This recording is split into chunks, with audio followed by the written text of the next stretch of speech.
Bom dia, eu sou Bruno Santana e hoje no Uniceuba Entrevista vamos falar de um assunto que envolve a saúde mental de várias pessoas em todo o Brasil. O Ministério da Saúde informou ontem, dia 27 de agosto de 2012, que o número de pessoas internadas no país vem caindo ao longo dos anos. Pelos dados oficiais, o número de leitos psiquiátricos ocupados caiu de 51,3 mil em 2002 para 32,6 mil em julho deste ano. Dessa forma, o órgão contesta a preocupação de profissionais de saúde e dos organismos em defesa dos direitos humanos com o retorno dos antigos manicômios. A psicóloga Tânia Inês conversa conosco e explica um pouco mais sobre esse tema, falando sobre a história e o processo de tratamento dessas pessoas nos hospitais psiquiátricos e centros de atendimento psicossocial. Bom dia, Tânia, tudo bom? Bom dia, Bruno, tudo bem e você? Ótimo, obrigado. Bom, professora Tânia, eu queria ver com a senhora o seguinte: o temor dos profissionais que lidam com a recuperação dessas pessoas é que estejam correndo um retorno dos antigos manicômios, que foi proibido pela Lei da Saúde Mental 10.216, que foi sancionada em 2011. O que ocorre em torno dessa lei antimanicomial? Bom, essa lei, né, ela foi uma grande conquista do movimento social aqui no Brasil, né? Desde 1992, na verdade, que a política de saúde mental, ela é de desinstitucionalização. O que significa isso? É a ideia de que ninguém mais vai morar, viver nos hospitais psiquiátricos, né? De que o lugar das pessoas é na sociedade, né? A ideia de inserção social.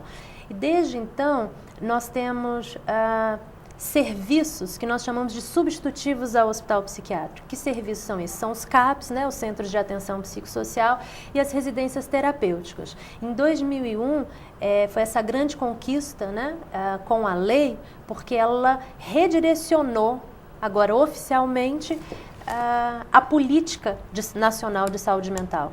Então, esse dado que você traz do Ministério da Saúde justamente nos mostra que a cada vez que se constrói um serviço substitutivo, ou seja, um CAPS ou uma residência terapêutica, nós vamos fechando leitos psiquiátricos. A questão é que essa reorganização, né, do sistema de saúde, ela está muito mais lenta do que nós gostaríamos, né?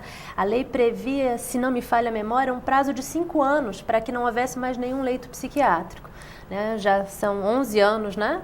E hoje ainda existe? Existem, são esses números, né? São mais de 30 mil exato. Leitos ainda, né? Então, enfim, a lei a princípio é uma garantia, porque ela prevê justamente, né, a substituição gradual, né, dos hospitais psiquiátricos pelos serviços substitutivos. Mas eu acho que nós temos que ter muito claro, né, que se trata de uma conquista diária, né, de que a gente tem que continuar lutando para que novos serviços sejam construídos. Certo. Bom, Tânia, qual foi a primeira hospital psiquiátrico aqui em Brasília? O primeiro hospital psiquiátrico, aliás, o primeiro e único, né, hospital psiquiátrico público, né, aqui do Distrito Federal, é o antigo HPAP, que hoje se chama Hospital São Vicente de Paula, né, era o Hospital de Pronto Atendimento Psiquiátrico, né, é um hospital que fica em Taguatinga e é o único hospital psiquiátrico público que nós temos. E quando uma pessoa ela procura um hospital psiquiátrico, quais são os casos mais frequentes que a pessoa precisa ser internada? São os momentos, né, que nós chamamos de crise, né? Como o próprio, né, termo indica, são momentos onde o sofrimento está intenso demais. Esse sofrimento ele pode assumir formas diferentes, né? O sujeito ele pode estar no que a gente chama de um episódio maníaco, né? Então ele tem uma experiência de uma intensa euforia, né? Uma elevação do humor. Pode vir na forma, né, de surtos psicóticos, né, experiências, né, alucinatórias, delirantes. Pode vir na forma de uma profunda tristeza, né, de uma ideação ou ameaça de suicídio. Ou seja, momentos onde o sofrimento ultrapassa o sujeito, né? Intenso demais. E como é que é o procedimento para as pessoas serem internadas? Chegarem lá, fazer inscrição, como é que acontece esse processo? Eles são recebidos na emergência pela equipe médica, né? É o médico que vai decidir a necessidade ou não da internação. Isso no modelo clássico, né? No modelo hospitalocêntrico. O que nós queremos, o que o Ministério da Saúde prevê é uma outra forma de acolhimento. Nessa nova forma, o CAPS, né, que é o Centro de Atenção Psicossocial, ele passa a ser a porta de entrada e não mais a emergência psiquiátrica. Certo. Ou seja, antes do sofrimento ficar tão intenso, o sujeito ele busca esse serviço que deve ser territorializado, ou seja, perto da casa do sujeito, e ele é recebido por uma equipe multiprofissional e se inicia o tratamento, né? Essa equipe vai junto com ele decidir as necessidades, né? Se o ambulatório, né, é o melhor dispositivo de cuidado, se é frequentar o CAPS, se é frequentar um centro de convivência, se ele estiver no momento de crise, o CAPS, as opções para o acolhimento da crise nesse novo modelo, que prescinde do hospital psiquiátrico, o acolhimento da crise é feito no próprio CAPS, quando o CAPS for tipo 3, ou seja, ele tem um funcionamento 24 horas, ou se naquele município não houver um CAPS tipo 3, for só CAPS tipo 2 ou tipo 1, a crise será acolhida num leito geral, um leito em um hospital geral. Como é que é a distinção entre um CAPS 1 e um CAPS 2? Esses centros de atendimento psicossocial 1, 2, como é que é a distinção desses centros? A distinção está relacionada à população que ele atende. Então, o CAPS tipo 1, ele é para municípios pequenos, né? Então, ele funciona meio período, tem uma equipe um pouco menor, né? Equipe básica de saúde mental, né? Como a gente chama. O CAPS tipo 2, né? Para municípios de porte médio, e aí ele funciona, né? De segunda a sexta, de 8 às 18, podendo funcionar num terceiro turno até às 9. E o CAPS 3, né? Para municípios de maior porte, eles funcionam 24 horas todos os dias da semana e eles têm alguns leitos justamente para acolhimento da crise. Então, depende da população que aquele serviço é a referência.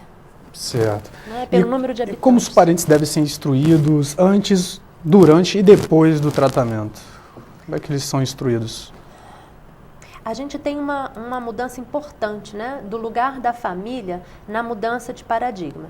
Então, no paradigma hospitalocêntrico, né, onde as pessoas eram simplesmente levadas ao hospital psiquiátrico, elas viviam e morriam nos manicômios, a família era excluída desse processo, né? O que era dito a esses familiares o seu familiar tem uma doença gravíssima, né, a doença da razão, ele perdeu a razão, vocês não têm a técnica necessária para lidar com isso, por isso eles serão tratados nessa instituição e quando eles forem curados, eles poderão voltar ao convívio social. Esse é o grande fracasso do modelo hospitalocêntrico, né? As pessoas nunca saíram do hospital psiquiátrico, né? Elas saíram de lá para o cemitério, né? Elas isso que eu queria e morriam lá. Perguntar.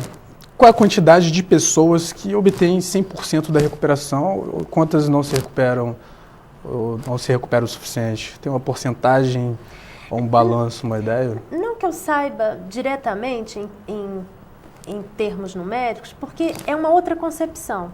Você vê, nesse novo paradigma, então, né, da abordagem psicossocial, a gente não está exatamente trabalhando com a ideia de pessoas doentes e irrecuperáveis. A gente está trabalhando com a ideia de pessoas com sofrimento psíquico grave.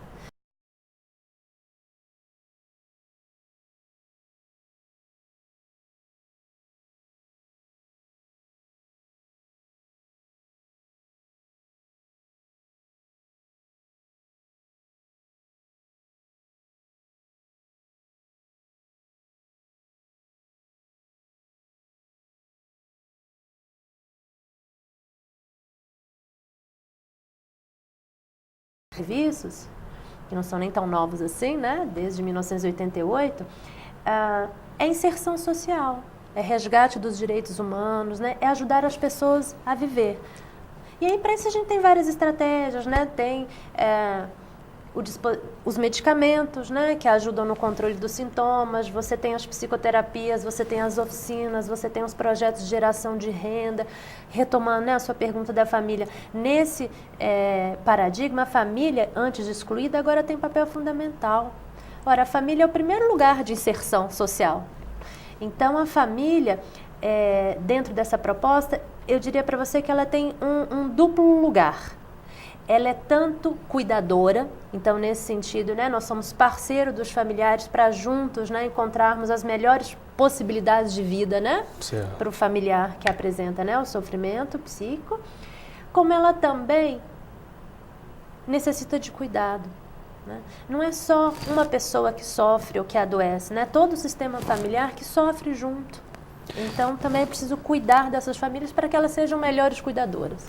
E quais são os tipos de psicopatologias que ocorrem, que existem, que são mais frequentes nesses centros de atendimento e em hospitais psiquiátricos também? O transtorno bipolar, todos os transtornos do humor, né, sejam polares ou, né, unipolares ou bipolares, né? Então, o famoso transtorno bipolar, os transtornos depressivos graves, a esquizofrenia e os outros transtornos psicóticos, transtorno delirante. E quais são as outras opções de tratamento para essas pessoas com essas psicopatologias? O CAPS é um serviço que oferece diversas terapêuticas, né? Desde as terapêuticas biológicas, ou seja, né, os mais diversos medicamentos, as terapêuticas psicológicas, então psicoterapia individual, psicoterapia em grupo, psicoterapia familiar, como as estratégias psicossociais. Então, a participação de oficinas de arte, né, oficinas de geração de renda, oficinas ligadas à cultura, né, produção de vídeos. Então, o CAPS é justamente um serviço que oferece diversas possibilidades terapêuticas, diversas possibilidades de expressão do sujeito que entendemos que serão terapêuticas. Muito obrigado, professora Tânia, pela entrevista. Eu que agradeço. Boa tarde.